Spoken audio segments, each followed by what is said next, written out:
மண்ணுக்கும் மக்களுக்கும் முதல் வணக்கம். நான் உங்கள் அஜய் விஜய். நேர்ல எல்லாம் நல்லா இருக்கீங்களா? இந்த கேள்வியை யார் நம்ம கிட்ட கேட்டாலும் நம்ம என்ன சொல்லுவோம்?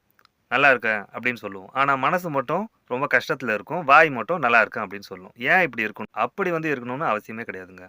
இதுக்கு என்ன காரணம் அப்படின்னா, நாம சகிப்புத்தன்மை அதிகமா இருக்கிற ஆட்கள் எப்பவுமே.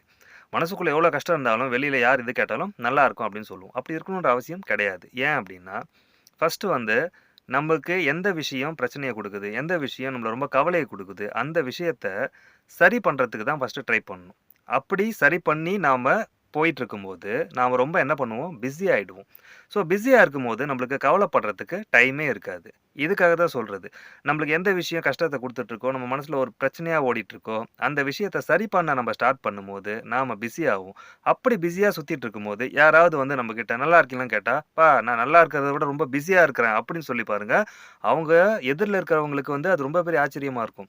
நம்ம நல்லா இருக்கணும்னு நெனைக்கிறவங்க, நம்ம நல்லா இருக்கீங்களான்னு கேட்கும்போது, நம்ம நல்லா இருக்கோம்ன்னு சொல்லிட்டோம்னா, அவங்களுக்கு சந்தோஷமா இருக்கும். ஆனா, அவங்க கண்டுபிடிச்சுருவாங்க, நமக்குள்ள ஒரு பிரச்சனை ஓடிட்டு இருக்கு. வாய் மட்டும் தான் நல்லா இருக்குன்னு சொல்லுது அப்படின்னு. ஆனா, நம்ம நல்லா இருக்கக்கூடாதுன்னு நெனைக்கிறவங்க கிட்ட, "நான் ரொம்ப பிஸியா இருக்கேன். நான் ரொம்ப நல்லா இருக்கேன். நான் ரொம்ப சந்தோஷமா இருக்கிறேன்" அப்படின்னு சொல்லும்போது, அவங்களுக்கு என்ன கிடைக்கும்?